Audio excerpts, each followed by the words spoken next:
Bom, bom dia quem estiver acompanhando no YouTube.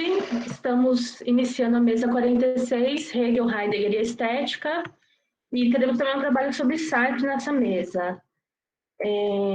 Temos aqui, até o momento, 4 pesquisadores e pesquisadoras jovens, apresentando seus trabalhos de iniciação científica, cada um com 10 minutos de fala, e um debate no final. Então, em primeiro lugar, eu gostaria de convidar a Laura Frari, para iniciar com sua fala. A Laura, ela faz graduação na USP, orientanda do professor Ricardo Fabrini, e vai apresentar o trabalho Mário Pedrosa, Arquitetura e Formação. Laura, muito obrigada. Pode iniciar sua fala. Obrigada. Bom dia a todos. Eu vou compartilhar aqui uma apresentação que eu fiz. Vocês me digam só, por favor, se funciona.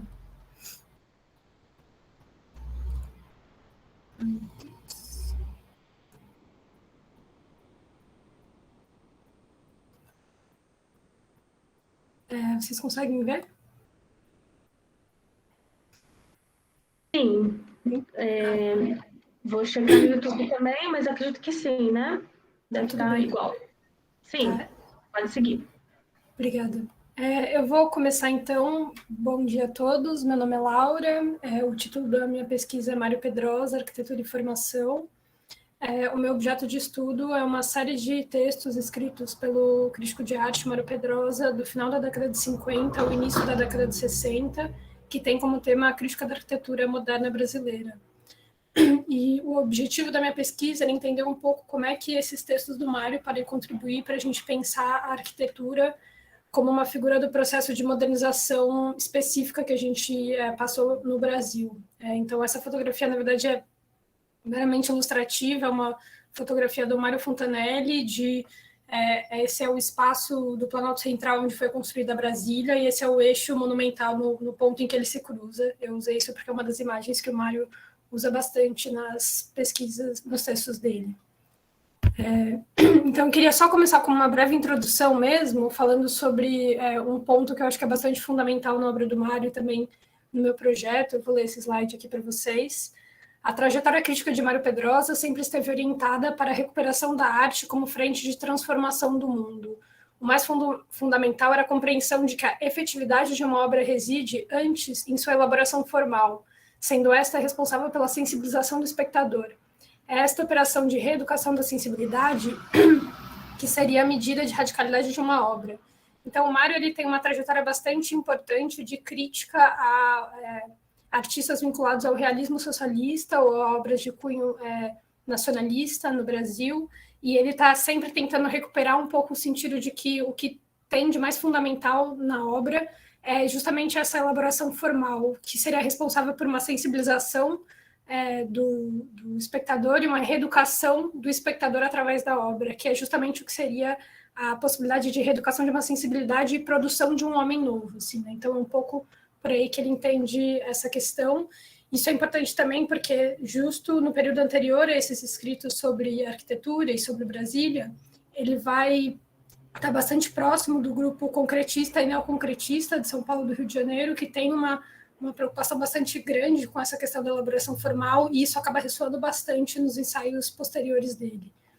Então, eu trouxe aqui 2 citações que eu vou ler para vocês, que falam um pouco sobre o lugar da arquitetura no pensamento do Mário, né?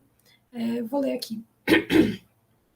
Se no decorrer do século passado, até precisamente o cubismo, a pintura cresceu como uma espécie de liderança e hegemonia sobre as demais artes, tudo indica que a arquitetura vai arrebatando o bastão da liderança.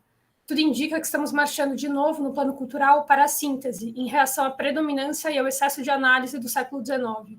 Um texto dele de 57, em que ele faz basicamente um diagnóstico sobre esse estatuto de transformação das artes internacionalmente, no sentido de uma arte mais analítica, mais sintética, em relação a uma arte mais analítica anterior, que era, como ele denominava, criadora-destruidora. Então, nesse sentido, a arquitetura está num papel de liderança em relação a essas demais artes, né? E aí eu vou ler um pouco essa segunda citação para falar um pouco sobre essa dimensão sintética também. Desculpa. Pela sua própria natureza, Brasília convoca a participação de todos os elementos que compõem a mais alta e mais universal aspiração artística e estética do nosso tempo, ou a síntese das artes, desde as mais nobres às mais particulares e utilitárias. Hoje, uma nova inspiração à síntese se impõe. Então, o que ele está um pouco falando é justamente sobre como, por um lado, essa dimensão sintética da arquitetura está relacionada com essa convocação à participação de artistas de outros campos para além da arquitetura, então, pintores, escultores, muralistas, entre outros, que vão estar trabalhando coletivamente na produção dessa obra de arte total, que vai ser o edifício arquitetônico ou a cidade, mas também sintética no sentido de que ela tem uma aproximação bastante específica entre arte e vida, ela consegue materializar e produzir já no presente essa forma estética que é responsável pela reeducação da sensibilidade do homem. Então, ela tem, nesse sentido, um poder de reeducação dessa sensibilidade bastante grande por participar do cotidiano próprio desse espectador, né? Então, só para explicar um pouco, né? O meu interesse era um pouco entender, bom, como então que um país como o Brasil, com a sua forma específica de modernização, então um país de modernização retardatária, um país com uma falta de uma tradição arquitetônica no sentido forte do termo, como ela consegue estar na vanguarda desse processo arquitetônico internacional. Então, você tinha esse grupo de arquitetos na década de 30 e depois desse período também, então, Lúcio Costa, Reid, Niemeyer, entre outros, que conseguem, de fato, se consolidar enquanto um grupo bastante influente da arquitetura internacionalmente. E, por estarem fazendo arquitetura, eles estariam, segundo Pedrosa, também na ponta de um processo de transformação internacional do Estatuto das Artes, né? Então, como é que a gente conseguiu produzir uma experiência estética que tivesse na ponta de lança do que tinha de mais avançado na época, né? Eu li alguns textos do Pedrosa que falam sobre isso para entender um pouco como é que ele responde essa questão e também para entender que tipo de marcas o fato dessa arquitetura ser feita no Brasil acabou deixando nesses edifícios e nessas cidades que foram planejadas. Assim. Então, como que esse desenvolvimento social também acaba deixando uma cicatriz nessa produção arquitetônica, né? E aí eu trouxe uma última citação aqui do Mário, em que ele fala sobre uma das grandes questões, né? Então, o meu trabalho ele tem basicamente dois eixos, em que eu busco primeiro entender o que você pode desdobrar de quais são os pressupostos, né, do que significa modernidade e ser moderno no pensamento do Mário, através da análise que ele faz da arquitetura moderna, e, por outro lado, o que significa pensar ser moderno e fazer arquitetura moderna no Brasil, né? Então, eu trouxe essa citação, eu vou ler para vocês. O nosso passado não é fatal, pois nós o refazemos todos os dias, e bem pouco preside ele ao nosso destino. Somos, pela fatalidade mesma de nossa formação, condenados ao moderno. Então, o que o Mário faz aqui é uma inversão bastante perspicaz, inclusive, de um problema que sempre foi uma questão na nossa produção artística brasileira, que é justamente por essa ausência de tradição, seja literária, seja nas artes visuais e na própria arquitetura, como é que esses artistas iam estar produzindo nesse meio sem algum referencial sólido no qual se apoiar, assim, né? Então, ele acaba fazendo uma inversão e transformando o que seria um problema numa vantagem. É um argumento que é quase como se fosse um ponto de apoio, assim, né? Então, justamente o fato de não ter uma tradição que pesasse sobre os ombros desses arquitetos, eles tinham uma liberdade muito maior de poder produzir o novo, né? Então, eles tinham, de fato, um campo aberto, uma terra arrasada para poder pensar nessa transformação e pensar nessa produção da modernidade de uma forma mais livre do que em outros lugares. Daí viria um pouco essa nossa capacidade de produzir arquitetura para o Mário. Ao mesmo tempo, um pouco do que eu tento fazer no meu trabalho é problematizar um pouco essas apostas que o Mário faz. Então, ele está, de fato, nesse momento de construção de Brasília, ele foi uma figura bastante importante. Então, ele estudou o plano piloto do Lúcio Costa, ele debateu publicamente sobre o significado da produção de Brasília, ele organizou um congresso internacional de críticos de arte, que foi sediado em Brasília, se eu não me engano, em 59 mesmo, e que tinha como tema justamente Brasília como síntese das artes, como cidade nova. Então, para ele, Brasília estava, de fato, no centro de um debate muito mais amplo do que significava esse fazer artístico na modernidade, né? E ele faz uma aposta, de fato, nesse caminho de certa forma, crença nesse progresso desenvolvimentista que o Brasil estava passando e de fato, ele faz uma aposta nesse progresso histórico, assim, né?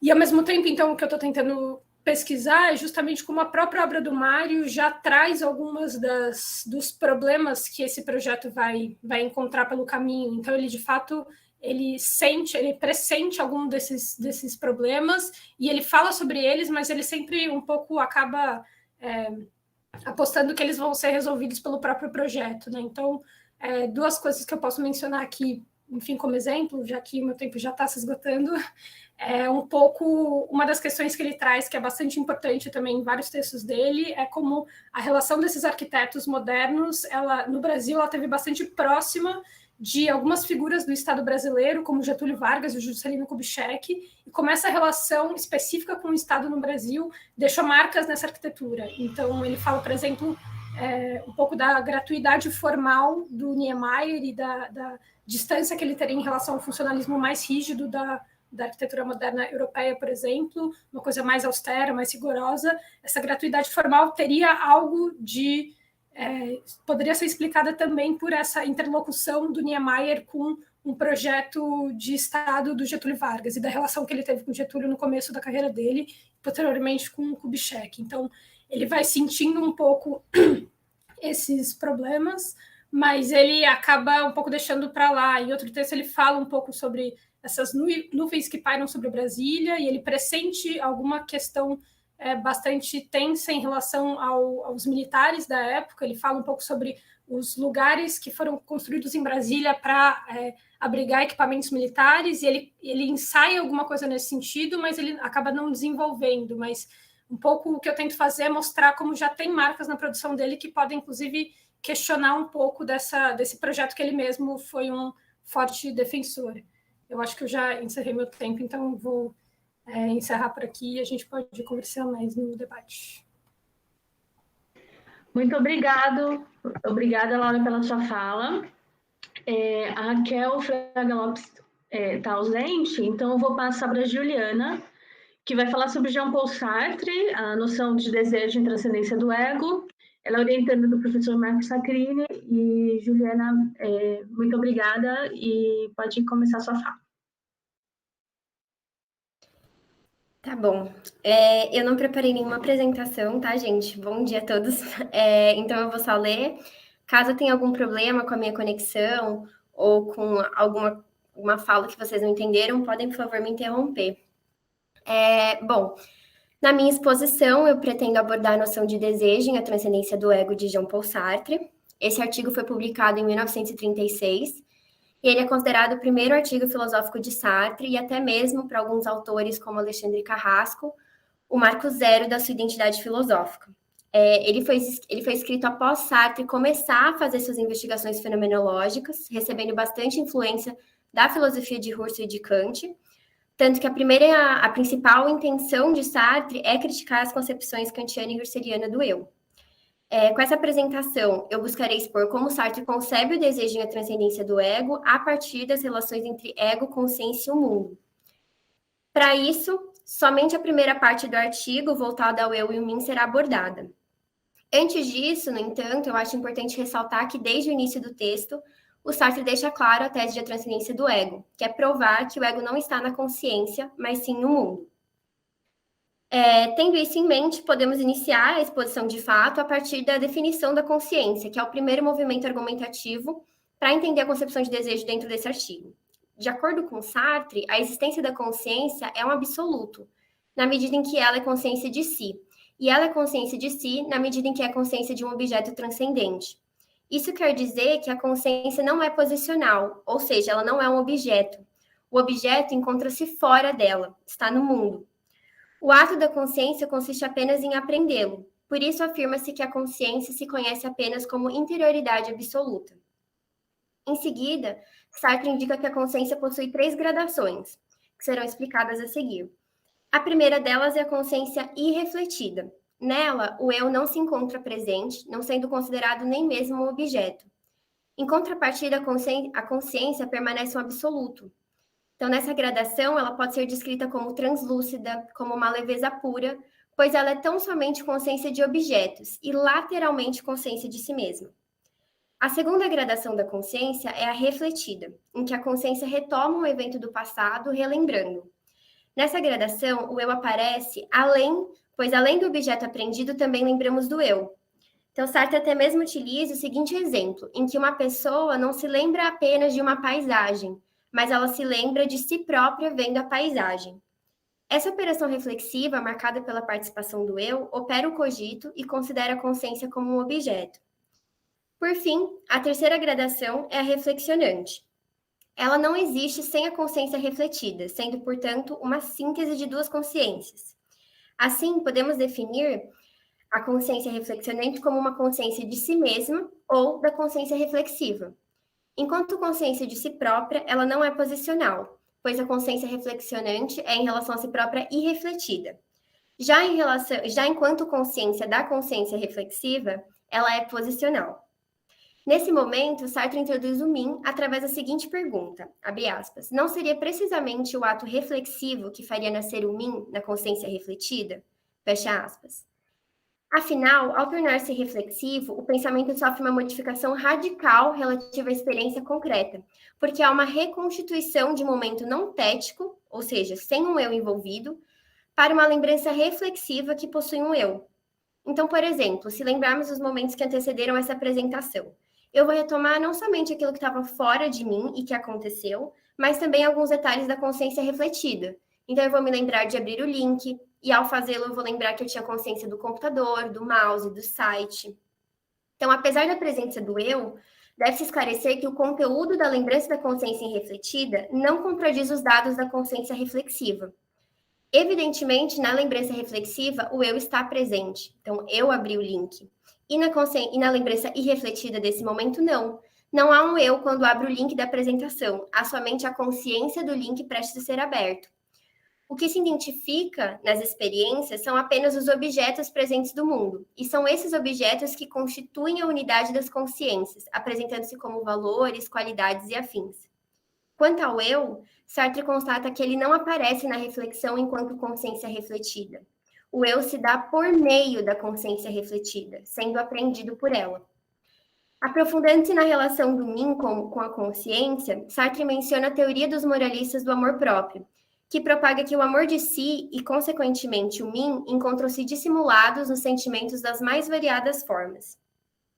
O mim, devido a esse amor que manifesta em si mesmo, deseja todos os objetos que ele deseja, de forma que cada um dos atos é um apelo a si mesmo. Por isso, para Sartre, abre aspas, o retorno a mim seria constitutivo de toda a consciência, fecha aspas. Nesse sentido, o desejo não passa de um apelo a mim. Desejar um copo de água, por exemplo, é nesse contexto fundamentado pelo amor de si mesmo. Essa constante retomada do mim pelas ações do indivíduo faz parte de toda e qualquer consciência, para os moralistas, algo que Sartre também concorda, pois o mim, mesmo ausente, ainda assim seria responsável por atrair todas as nossas representações e todos os nossos desejos. A busca pelo objeto se justifica à medida que um desejo é satisfeito com a sua obtenção. Portanto, pode-se dizer que o mim desejante é a finalidade da ação e o objeto é tão somente um meio. No entanto, Sartre faz uma ressalva acerca da diferença entre a estrutura essencial dos atos reflexivos e a estrutura essencial dos atos irrefletidos. Nos atos irrefletidos, em que a consciência irrefletida impera, não há mim. O exemplo utilizado por Sartre para demonstrar isso é de um menino que está machucado e precisa ser socorrido. O desejo, o menino que deve ser socorrido, não passa pelo mim. É como se fosse algo automático, espontâneo do ser. Sartre, inclusive, compara a dor do menino com a cor de um tinteiro, indicando o quanto essa representação e o desejo de ajudar são imediatos e não envolvem um ato reflexivo e, portanto, um eu. Afinal, não se reflete para ver uma cor, simplesmente a vê. O mesmo acontece nessa situação. É como se o menino possuísse tal qualidade, a qualidade de deve ser socorrido, que isso motiva a ação do indivíduo. Nesse sentido, percebe-se que o desejo se realiza por meio de uma relação complexa entre o ego e a consciência. Apesar do eu não estar no mundo e nem no plano irrefletido, vivenciamos a sua presença. Dizemos, eu quero fazer isso, ou ainda eu estou ocupado. No entanto, Sartre pontua que esse eu não passa de um conceito vazio. O eu, quando presente no plano irrefletido, perde sua intimidade e passa a ser somente um suporte das ações que o indivíduo faz. O corpo, nesse contexto, também é meramente simbólico. Não passa de um preenchimento ilusório para o eu, que se encontra totalmente degradado, o eu-conceito. Pensando no desejo como um sentimento, percebe-se que ele está completamente atrelado ao mim, que permanece como uma estrutura da consciência. É o mim que permite, por exemplo, a psicologia acessar o indivíduo. Pensando no desejo como uma vontade, percebe-se o sentido da angústia. A consciência direciona sua espontaneidade para o eu e é ela que fundamenta a nossa existência. Na medida em que tal existência é criada a cada instante e nós não somos os criadores. Ele diz, abre aspas, de fato, o mim nada pode em relação a essa espontaneidade, pois a vontade é um objeto que se constitui por e para essa espontaneidade, fecha aspas. Por isso, nos atos irrefletidos, é como se os desejos não fossem desejados pelo eu. A vontade do indivíduo é direcionada para o mundo sem nunca retornar à consciência. Uma evidência disso é a tentativa de querer uma consciência, como quando queremos dormir ou parar de pensar em algo, e, contrariamente, não dormimos ou pensamos naquilo que não queremos. Isso se deve à dimensão da espontaneidade que está para além da liberdade do sujeito. Assim, conclui-se que, assustada com a sua própria espontaneidade, a consciência busca refúgio no mim, em que se projeta e se absorve. Algo que também nunca é recompensado, pelo contrário, se converte nessa angústia. Já o mundo e o mim se relacionam de maneira interdependente, haja vista que o mundo não cria o mim e nem o mim cria o mundo, e apesar disso, todo o conteúdo do mim é tirado do mundo. Para a consciência, no entanto, o mundo e o mim nada mais são do que objetos, e ela, por sua vez, tal como Sartre a concebe, não possui um eu ou um sujeito. Ela é tão somente uma condição para a existência. Então, é isso. Essa é a minha apresentação. Espero que tenha dado para entender e fico aí à disposição para o debate. Obrigada, Juliana. Bem-vinda, Raquel. A gente vai seguir na ordem que a gente tinha combinado, o Gabriel, o Guilherme e depois a Raquel. Então, eu passo a palavra para o Gabriel, com a fala sobre o ornamento gótico na estética de Hegel. É um trabalho orientado pelo professor Tolle. Fica à vontade, Gabriel. Obrigado. Eu vou compartilhar uma tela. Preparei um slide.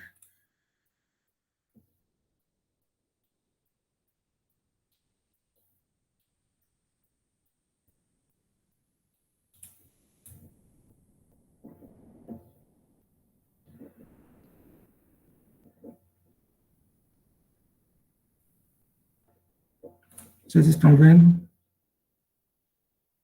Sim, está aparecendo aqui. Ok.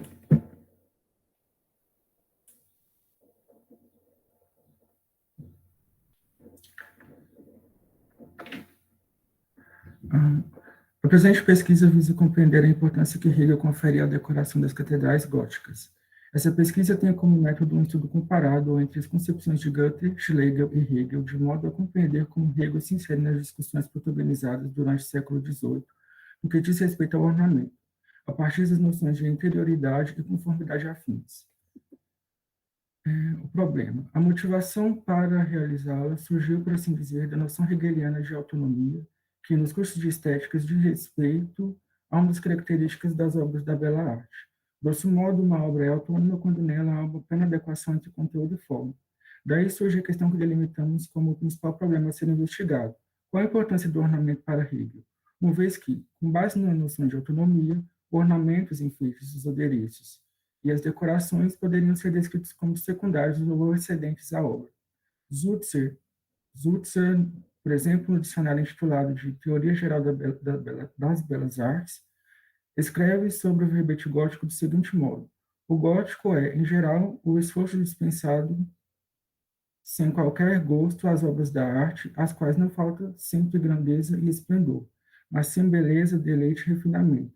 Denominamos góticos também aqueles sobrecarregados com mil adereços inúteis. Parece que o gosto gótico surge geralmente da carência de reflexão sobre aquilo que se tem de fazer.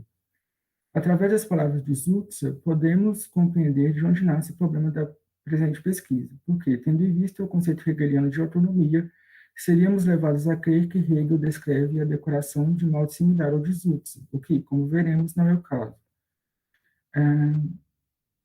A pretensão aqui não é assimilar as concepções de Hegel como uma espécie de ruptura. Pelo contrário, a tentativa é ressuscitar de maneira simbólica o diálogo que o autor protagonizou durante a sua época.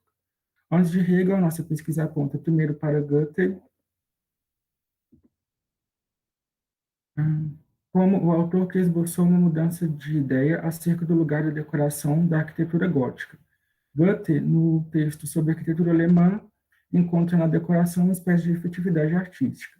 Ele chega a citar o Zutzer, dizendo que ele foi influenciado pelo que ele leu lá no dicionário, a ter um certo preconceito contra a arquitetura gótica, mas aí ele chega a ver a igreja pessoalmente, ele muda de ideia. Aí o Goethe vai dizer: quando fui pela primeira vez à catedral, eu tinha a cabeça cheia de conhecimentos gerais de bom gosto. Eu louvei a harmonia das massas e as purezas das formas por ouvir falar.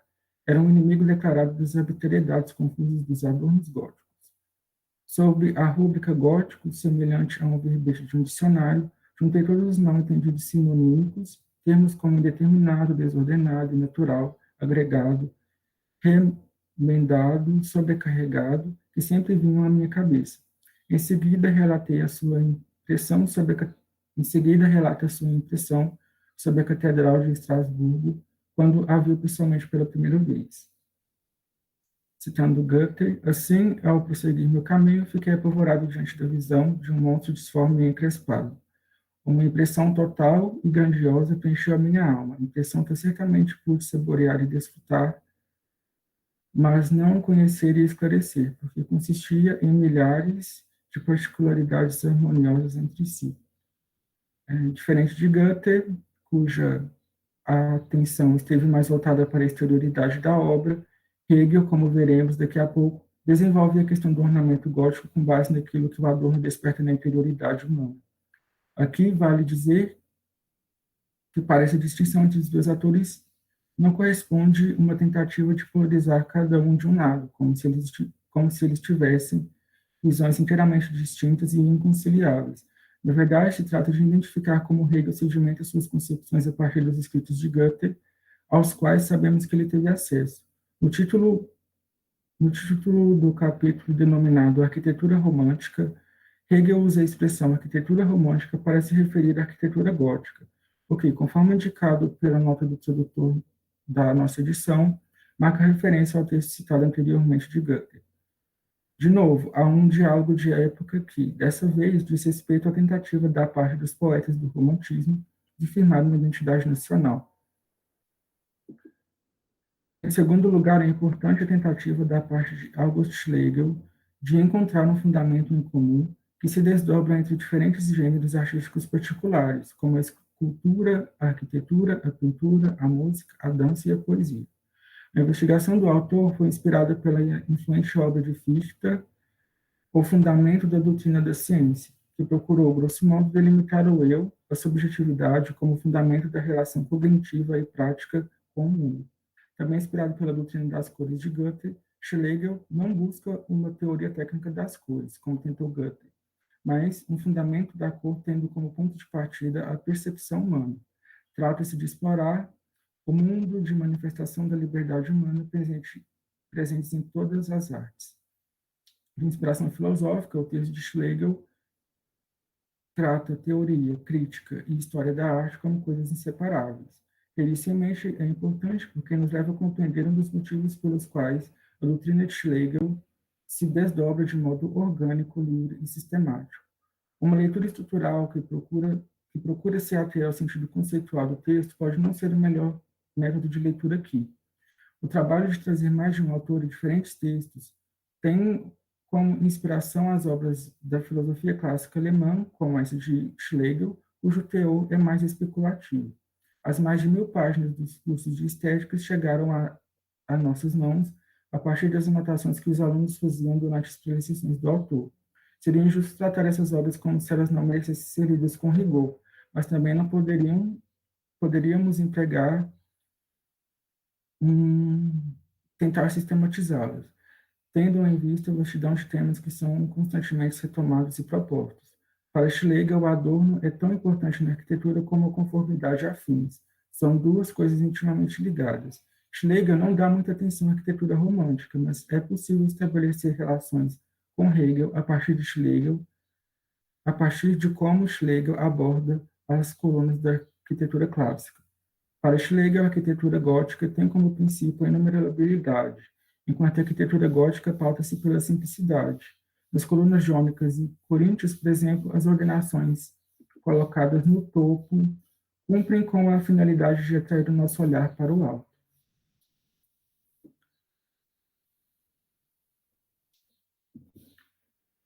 A comparação entre Goethe e Hegel está ancorada no comentário de Tofstede e se dá com base na proposição de que Hegel, diferente de Goethe, aborda a questão do ornamento gótico segundo a perspectiva de possibilitar que a interioridade humana seja trabalhada.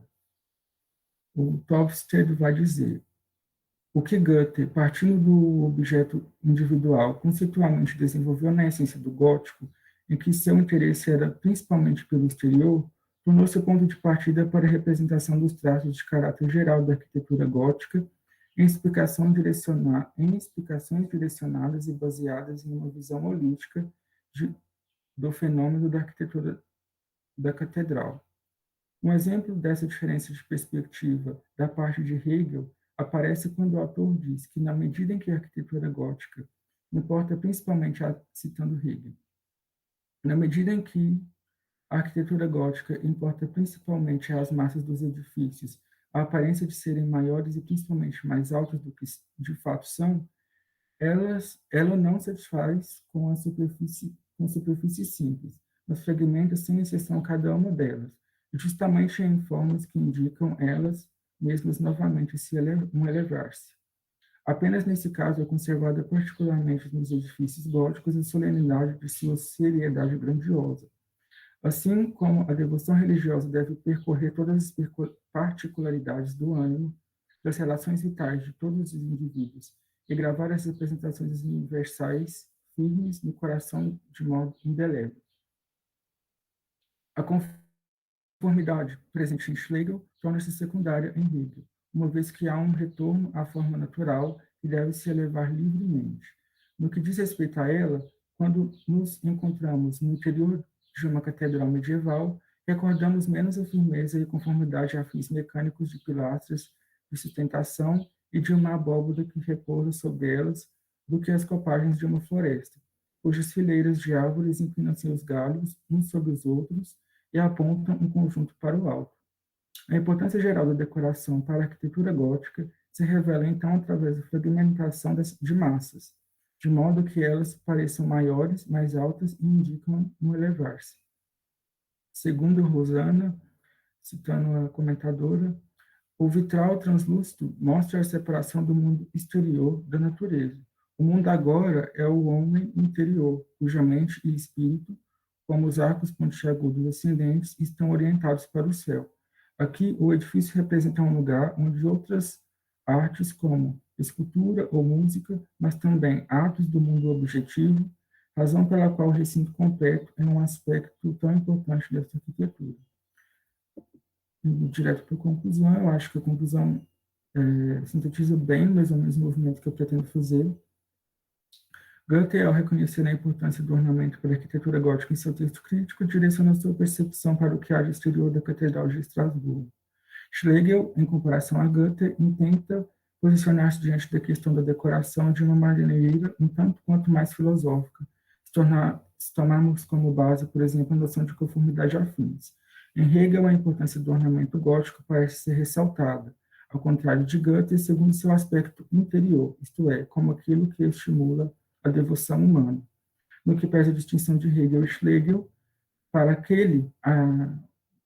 Hegel, o adorno contribui para que as catedrais remetam a levar-se inteiramente livre, de tal modo que a conformidade afins, que é do Schlegel, se torna um fator secundário. A importância do ornamento para a arquitetura gótica, segundo Hegel, consiste em um remeter para o alto que propicia ao homem o exercício de recolher-se em seu hino. Obrigada, Gabriel, pela sua fala. Agora eu passo a palavra para o Guilherme, com a fala sobre o conceito de espírito no sistema de Hegel. Ele é orientado pelo professor Marcos Velli. E, Guilherme, fique à vontade. Obrigado, Simone. Bom dia a todos. Na fenomenologia do espírito, Hegel estabelece uma dialética que conduz a consciência através de diversas experiências, cada vez mais adquirindo conhecimento do mundo e de si própria. Do fato de que a verdade vai se revelando no decorrer da história, se conclui que o absoluto não pode ser um ser imediato, mas o que o caracteriza é a mobilidade, o tornar-se outro para retornar a si. Esse movimento não é uma característica do absoluto, mas sua própria essência. É a negatividade do processo fenomenológico que o caracteriza como sujeito. O que define o sujeito é a capacidade de se desprender de algo dado e negá-lo. Um objeto, por outro lado, considerado isolado e separado de qualquer consciência, é algo morto, que não se move. Porém, é pelo fato de que tanto o sujeito quanto o objeto se desenvolverem reciprocamente que mostra como o processo todo é obra de um sujeito. Ao trabalhar dialeticamente a sua relação com o mundo, o sujeito vai adquirindo maior conhecimento de si próprio, pois no começo a única coisa que sabia de si era que podia conhecer outros objetos. No decorrer do processo, o eu vê que pode categorizar objetos, usá-los, usufruí-los, e por fim descobre-lhes a essência, ao mesmo tempo que interage com o objeto. O sujeito descobre sua própria potência interna. Dessa forma, o processo da fenomenologia pode ser encarado como um caminho de autoconhecimento do sujeito, tanto particular como universal e absoluto. É importante notar que o sujeito particular não se desenvolve de forma isolada, mas é parte inerente do processo de desenvolvimento a figura do outro, que lhe contrapõe desejos e opiniões. A luta pela descoberta da verdade deve ser vista como necessária. É inerente ao conhecimento que ele seja descoberto através de discussões, e como fruto desse processo, poder conhecer o absoluto que é sujeito. Se revelando como a comunhão de diversos sujeitos, o sujeito completo passa a ser o espírito, que é a substância viva que anima todo o processo. O espírito se desdobra sob a forma de sistema, estabelecendo as etapas que o indivíduo e a sociedade percorrem no caminho para o absoluto, na perfeita compenetração de sujeito e objeto e entre os próprios sujeitos. O espírito está presente desde o início da fenomenologia. Ele estabelece o princípio imediato, ou o ser em si, que é a consciência. A mediação, o ser para si, que é a consciência de si, e a unidade mediada entre os dois, o ser para si, o ser em si para si, que é a razão, que se desenvolve posteriormente como espírito. Todo o processo é necessário para a efetivação da consciência. Parar em qualquer etapa e não buscar seguir adiante é uma falsa imediatez. Por isso sempre se busca em cada forma de consciência a sua contradição.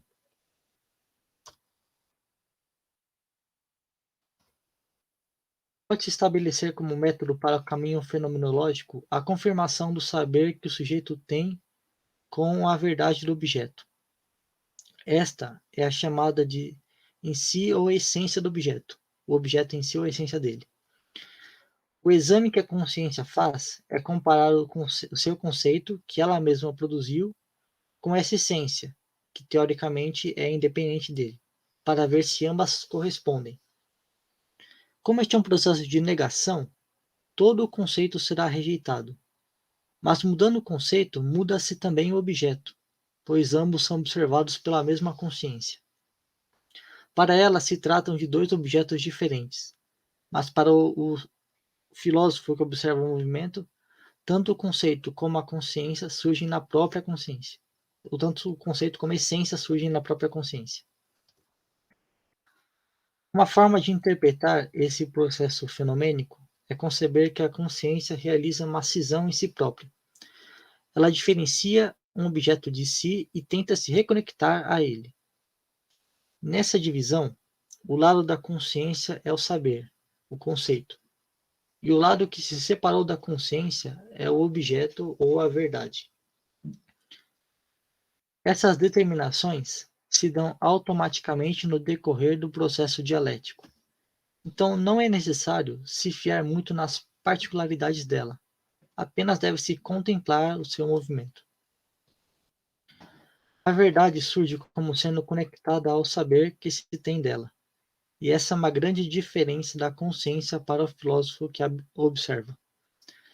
Para ela, a consciência, essa conexão é velada, mas vai cada vez mais explicitamente sendo sugerida.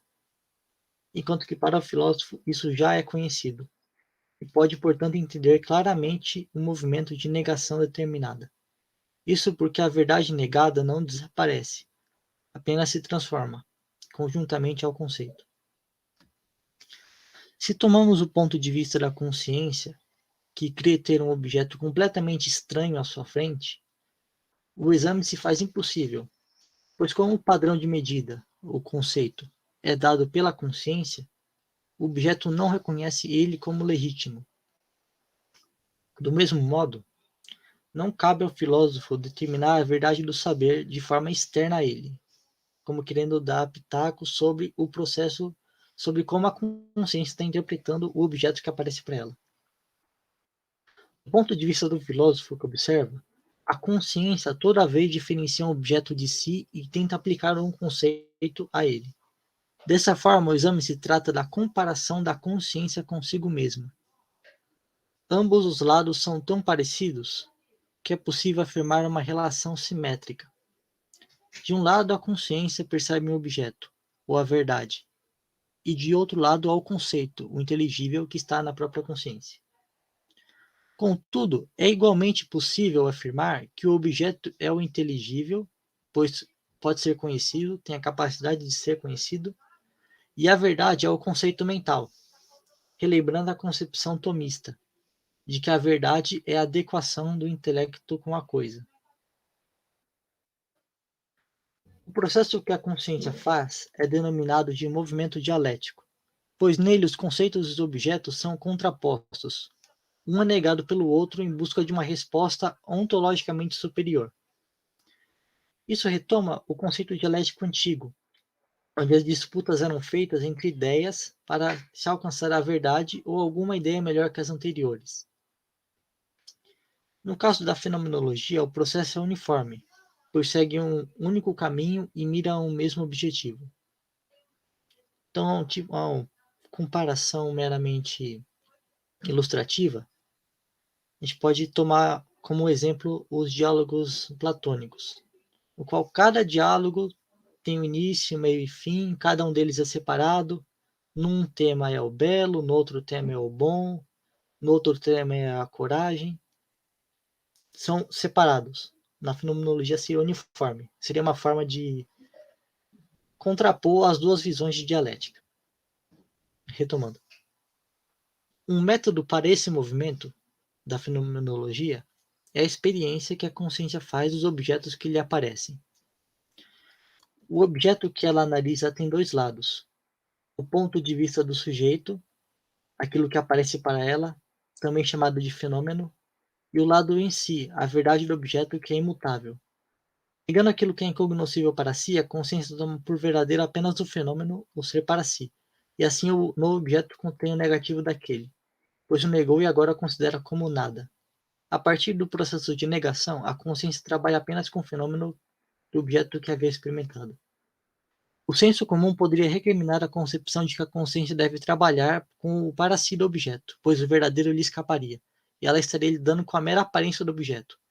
Contudo, essa visão preserva o temor do ceticismo, que vê no nada apenas do nada, não compreendendo que esse novo objeto da consciência é um produto feito por ela, que desde o início tratou apenas consigo e nunca houve um objeto verdadeiramente independente. A consciência não sabe como o objeto lhe aparece, mas para o filósofo que observa, cada etapa é necessária e foi racionalmente construída. Para encerrar, só vou fazer uma citação aqui da fenomenologia, do capítulo 6. Essa substância é igualmente a obra universal, que, mediante o agir de todos e de cada um, se engendra como sua unidade e igualdade, pois ela, ao ser para si, o si ou o agir. Como substância, o espírito é igualdade consigo mesma, justa e imutável, mas como ser para si é a essência que se dissolveu, a essência bondosa que se sacrifica. Nela cada um executa sua própria obra, despedaça o ser universal e dele toma para si sua parte. Tal dissolução e singularização da essência é precisamente o momento do agir e do si de tons. Em movimento e alma da substância e essência universal efetuada. Ora, justamente por isso, porque ao ser dissolvido no si, não é a essência morta, mas é a essência efetiva e viva. Obrigado.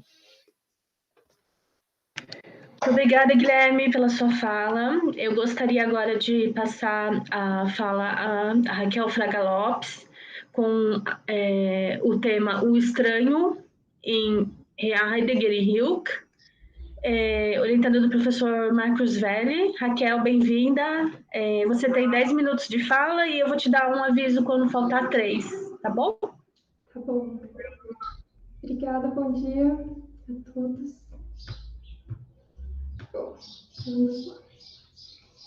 A pesquisa a ser apresentada procurou identificar modos de aproximação entre a poesia de Rainer Maria Rilke e a filosofia existencial de Martin Heidegger, no que tange a relação entre ser humano e ser, Sein, enfatizando a ambivalência existencial humana que se delineia no pertencimento original ao horizonte do ser e a tendência paradoxal de um estranhamento.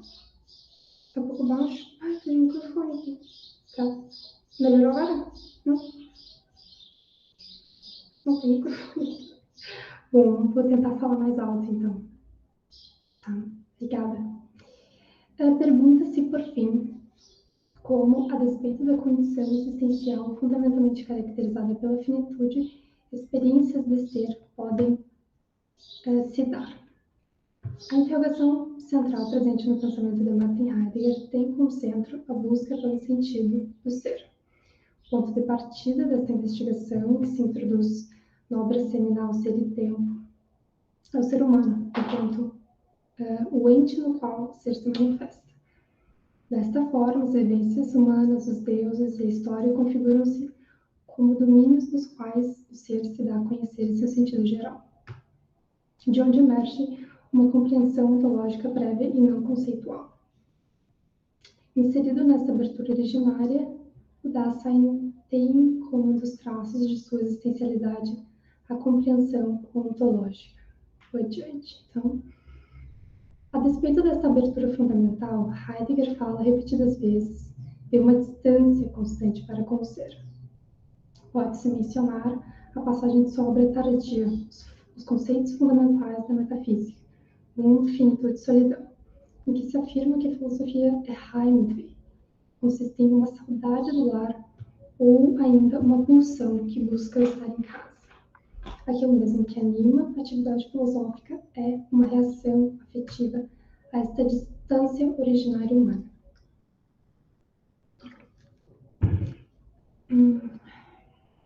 O acontecimento da filosofia nasce desse fato fundamental de, cito, estar longe da pátria.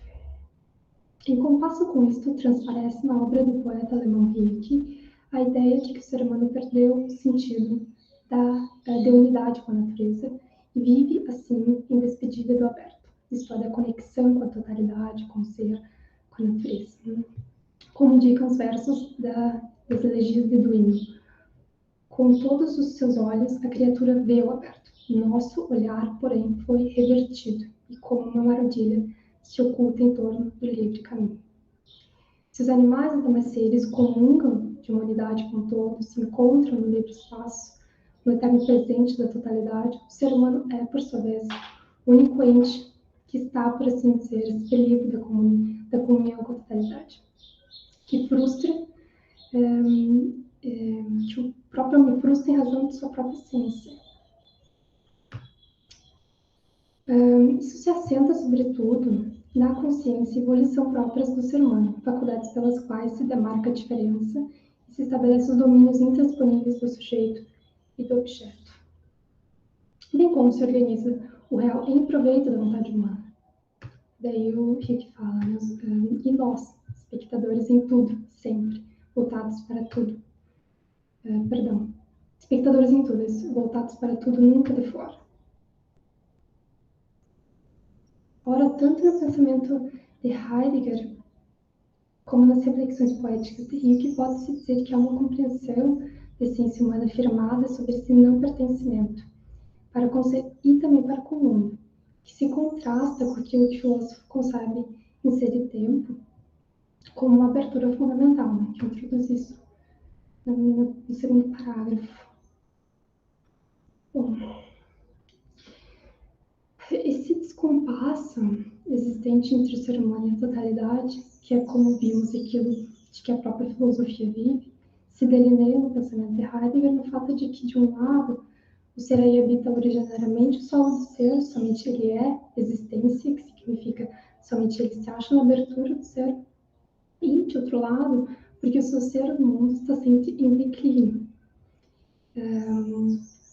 Não enquanto queda a partir de um estado mais superior e puro, como ele adverte ser tempo, e sim enquanto seu ser está sujeito à finitude que abarca todo ente. Ao ser, nunca é possível atualizar de modo pleno essa proximidade originária do ser. Como explica Toledo, acho que vou pular essa parte. Nesse sentido, a perda originária, a perda da origem, que se impõe ao Dasein no âmbito da compreensão, esse alinhamento de si, a impossibilidade de efetivar de um modo pleno a relação mais próxima e fundamental, que possui sua relação com a totalidade, é o que configura a filosofia heideggeriana como um todo e confere a ela uma aura trágica. Bom, na maternidade, essas distâncias originais humanas como que se ampliam. No ensaio tardio, para arquipoetas, isto fica claro quando Heidegger aponta para a experiência moderna, esquecimento do ser, pois desde a morte de Cristo alastra-se a época da desvinculação das instâncias superiores. Né? A vida humana passa a desacreditar nos valores universais e crenças metafísicas. Com o fim da era dos deuses, não apenas desaparece esse horizonte transcendental e o sentido de totalidade, como também avança o ímpeto da técnica, reconfigurando toda uma experiência de mundo.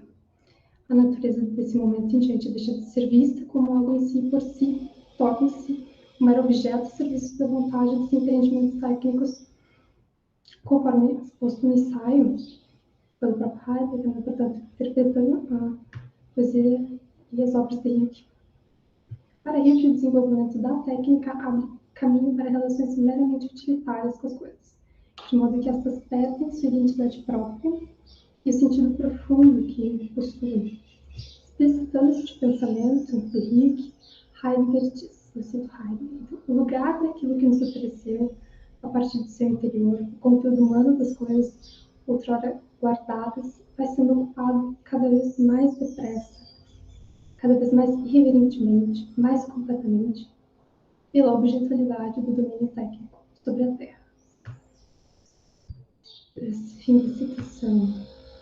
As coisas para Heidegger, ora afastam-se do domínio humano, ora travam um confronto contra o homem, de onde surge uma tensão desarmônica e hostil entre o ser humano e o mundo. Em última instância, com a totalidade. Cito Heidegger de novo. Então, o homem que se impõe é o funcionário da técnica, independentemente de cada um pessoalmente o saber ou não, o querer ou não. Ele não apenas fica fora diante do aberto, como também se afasta da conexão pura, através da objetivação do mundo. Para Hilke, essa tensão que pode ser em alguma medida superada através da... Perdão, deixa eu dar um pouco de água.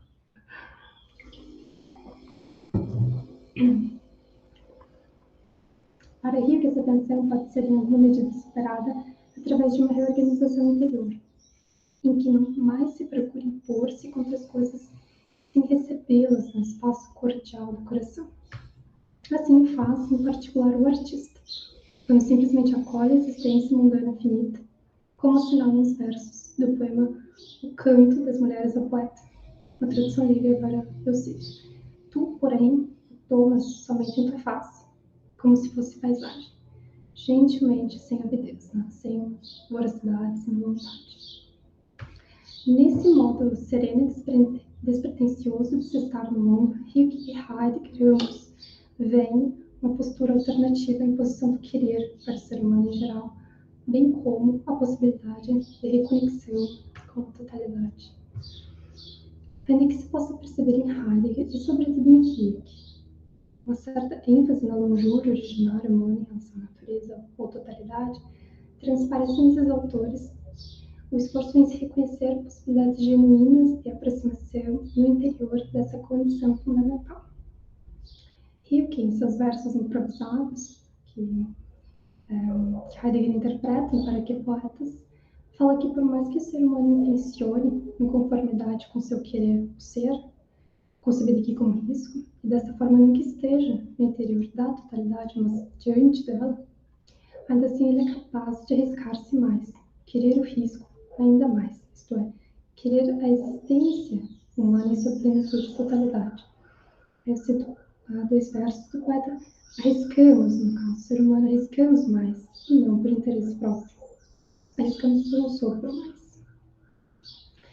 Que o ser humano alcance aqui conexão singular e que desta situação desdobre-se uma forma de proteção, essa situação de risco desdobre-se uma forma de proteção para o ser humano, são intuições poéticas de Hilke, as quais Heidegger, no ensaio Para que Poetas, demonstra grande aquiescência.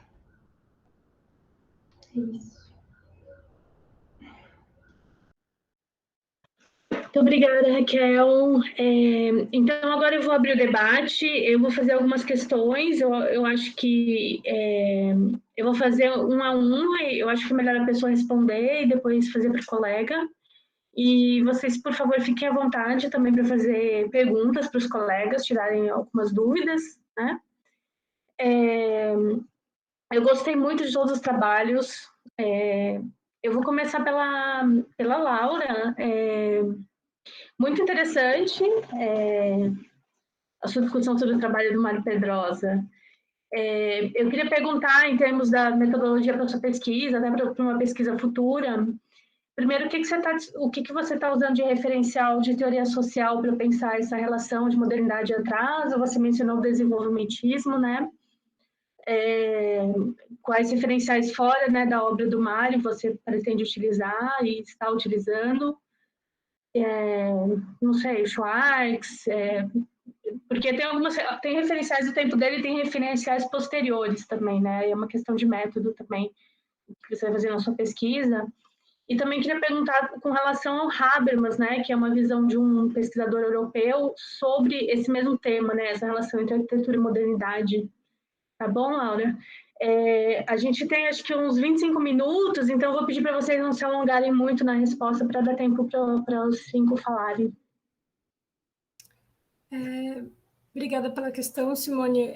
Sim, bom, a primeira questão sobre esses outros referenciais, eu estou usando bastante, na verdade, as análises do Roberto Schwartz, inclusive era uma coisa que eu queria falar na apresentação, mas não deu muito tempo, justamente essa relação do que está sendo gestado no Brasil, ser o mais avançado arquitetonicamente falando, não é uma coincidência, né? Então, o Schwartz vai fazer essa análise em relação ao Machado e eu busco um pouco usar essa concepção no meu trabalho também, assim, mas, na verdade, a base principal do meu trabalho, que, na verdade, dialoga bastante com o Schwartz, é a obra da Otília Arantes, né? Que é uma pesquisadora do Mário Pedrosa também, tem um livro que ela escreveu sobre ele, que é bastante importante para a minha pesquisa, e ela também trabalha bastante com essas concepções que o Schwartz está trabalhando, então, na verdade, ela também busca fazer um pouco uma crítica da concepção de modernidade no Mário Pedrosa, e eu bebo bastante daí. E, inclusive, sobre o Habermas, é bastante interessante, ela tem um livro junto com o Paulo Arantes, que é justamente uma crítica dessa palestra do Habermas sobre o ideal moderno na arquitetura, que também é um pouco a base do que eu estou utilizando aqui. Então, na verdade, de certa forma, o Pedraza e o Habermas têm uma proximidade nesse sentido, assim, nessa crença no projeto moderno e o que eu estou buscando fazer junto, usando a Otília e o Schwartz, é justamente uma crítica um pouco dessa concepção, assim, né? Não sei se eu respondi, foi muito breve, mas acho que é isso. Obrigada. Não, tá ótimo, muito interessante. Acho que você tem muita coisa aí para fazer um trabalho muito legal. Parabéns. Eu queria perguntar para a Juliana, no seu trabalho sobre Sartre, é muito interessante você abordar essa obra sobre a juventude dele mesmo, né? Eu queria te perguntar sobre a relação entre essa obra e sobre essa noção de consciência dele, se ela sofre alterações muito significativas depois, se tem uma relação mais de continuidade, pensando em Serio Nada, por exemplo. E, se for possível, né, enfim, fica à vontade para responder, tá? Eu queria perguntar sobre essa relação dele com a noção de consciente do Freud, né? Porque ele está falando bastante de consciência, pelo que eu entendi, tem uma certa rejeição com relação a isso e com relação também à dimensão corpórea. Mas, assim, fica à vontade para responder como você preferir, porque eu sei que são perguntas meio amplas, assim, mas fica conforme o encaminhamento da sua pesquisa, também as coisas que você está interessada, tá bom, Juliana? Obrigada. Ai, Simone, eu que agradeço por essa pergunta. Assim, eu quando comecei a fazer a minha iniciação científica, eu queria muito estudar o Serio Nada.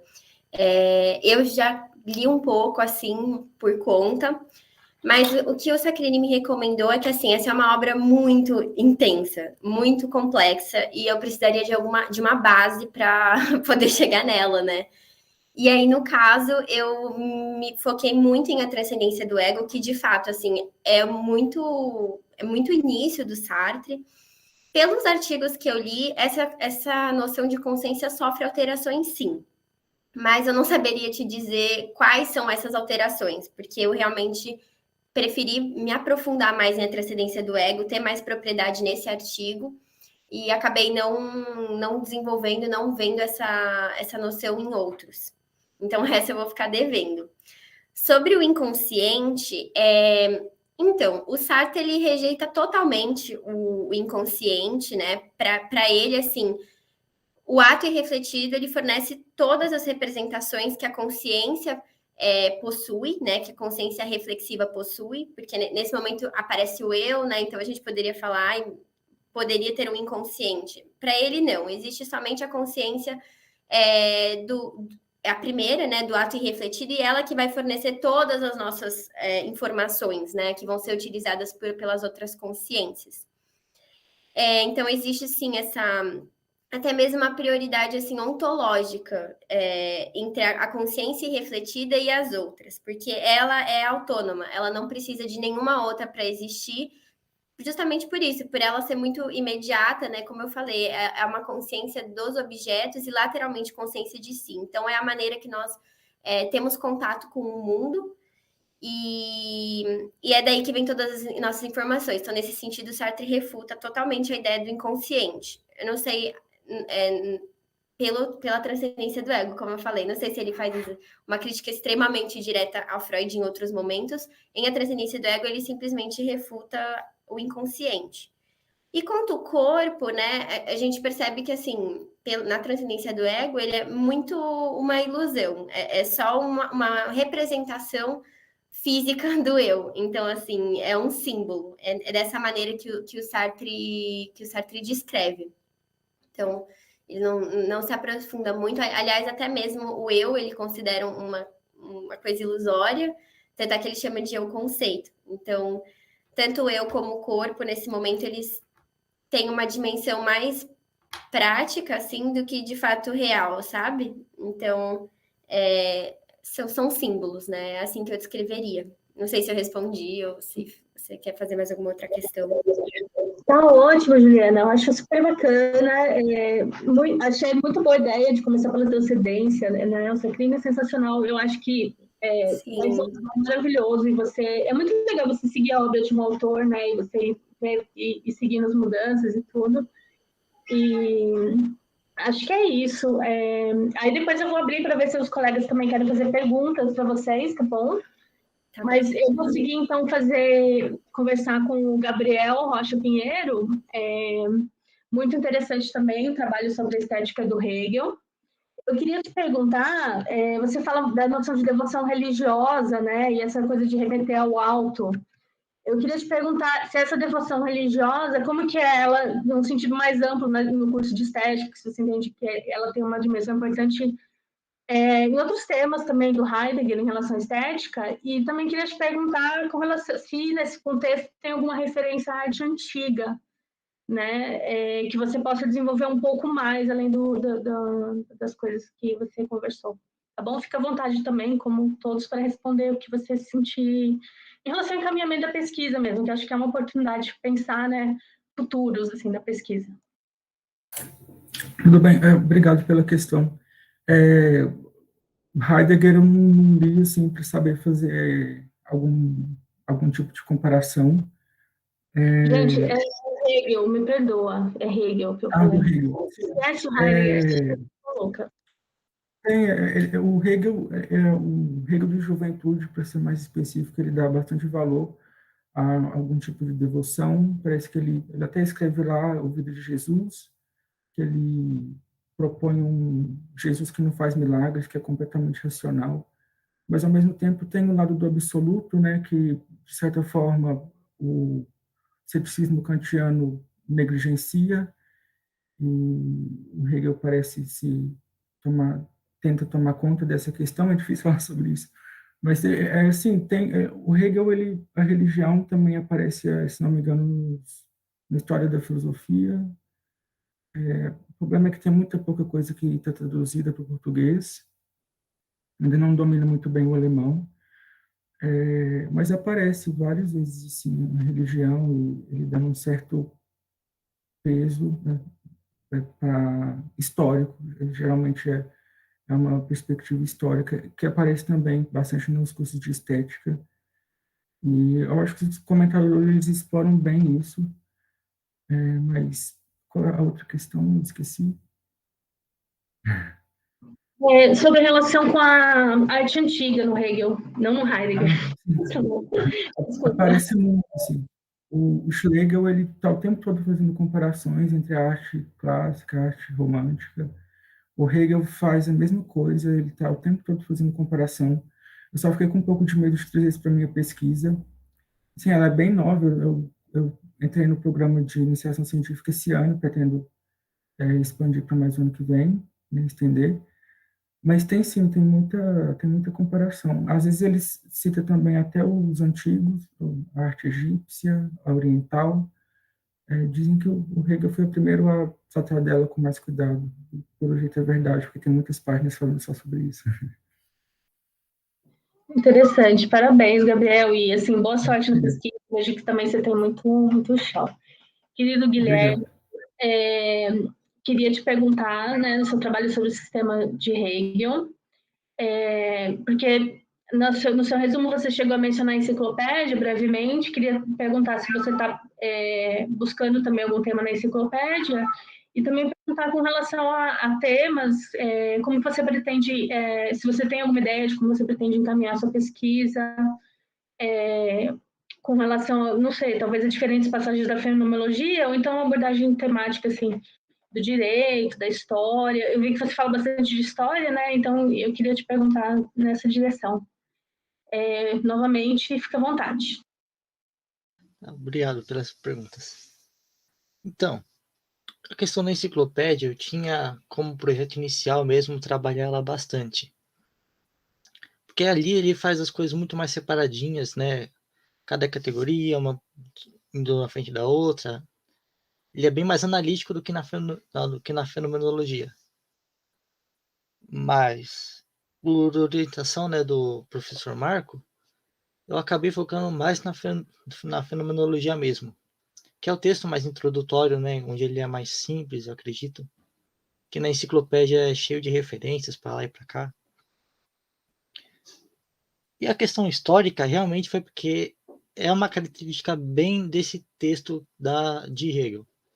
Aqui ele realmente trabalha a consciência e o espírito como se fosse uma história, como se ele estivesse fazendo uma narrativa, desde da consciência, né, mais simples, até as categorias mais complexas, como se fosse uma história única. pro prosseguimento da pesquisa, eu realmente queria fazer uma coisa mais temática mesmo. Tratar da história, da arte, conectar as duas coisas. E eu acredito que é isso também. Um trecho da fenomenologia que eu tenho muito interesse em também pesquisar mais a fundo é a parte da religião, em que ele trata de como ele vê, né, o processo do cristianismo, de como ele enxerga a religião, da função dela para a consciência e a formação dela, e a etapa que antecede ao saber absoluto, que é como Hegel mesmo se enxergava, a filosofia dele. Então, acho que é isso. Obrigado, Simone. Imagina, obrigada a você, Guilherme. Muito interessante também os futuros dessa pesquisa. Por último, querida Raquel Fraga Lopes, muito interessante esse tema do estranho, né? Eu entendo que você está usando um Heimlich, né? Que é o termo alemão que ele usa, que tem esse sentido de inquietação e familiaridade, né? Então, se você quiser, talvez, fazer algum comentário sobre a polissemia, né, dessa palavra, a riqueza de sentido e como cada um trabalha, né? Porque tem uma questão tem alguns que traduzem como inquietação e tem a questão da familiaridade também. E queria perguntar em relação ao Estatuto da Arte, em relação a esse, se você quer falar um pouco mais do Estatuto da Arte em relação a esse estranhamento e também à vontade, assim, sobre o direcionamento da sua pesquisa, tá bom? Oi, Simone, obrigada pela pergunta. Sim, aparece em Heidegger o termo Heimlichkeit, e ele aparece no contexto mais de ser e tempo, aparece em outras obras também, acho que Introdução à Metafísica, tem esse sentido de inquietação. O que eu busquei trazer para o meu trabalho não foi tanto esse aspecto do estranho, porque essa estranheza, por exemplo, em Ser e Tempo, parece muito ligada ao mundo, a uma disposição fundamental do ser humano diante do mundo. Ele não se sente em casa, né? E eu também fui atrás de alguma biografia em relação a isso. E eu encontrei que se trata também de uma coisa bastante moderna, sabe? Muito ligada a uma teologia sem Deus, a um contexto de uma Europa também em caos. Então, isso é uma coisa também bastante do tempo, sabe? De se ver diante do mundo como algo estranho, porque justamente não tem algo de desarmônico nesse mundo, né? É essa a realidade de Heidegger, né, nos anos 20, 30. E aí, o que eu trouxe para a pesquisa foi mais a relação do ser humano com o ser, né? Que seria, então, essa ambivalência mais nessa relação, né? Claro que pensar a relação com o ser é sempre pensar a relação com o mundo, né? Por isso que a técnica apareceu no trabalho. A gente se relacionar com a totalidade é se relacionar através das coisas que estão diante de nós, né? Mas, sobre encaminhamento, eu estou finalizando essa pesquisa agora mesmo, não pretendo dar continuidade a isso especificamente. Tá bem? Ótimo, pessoal. Eu queria perguntar se vocês querem fazer uma pergunta entre vocês, se vocês têm alguma questão. Não sei se a gente já encerra a mesa.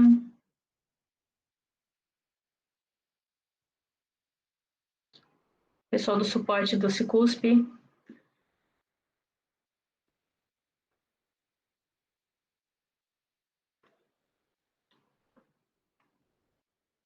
Não? Então, será que a gente pode encerrar a mesa? Enfim, eu queria dar parabéns para vocês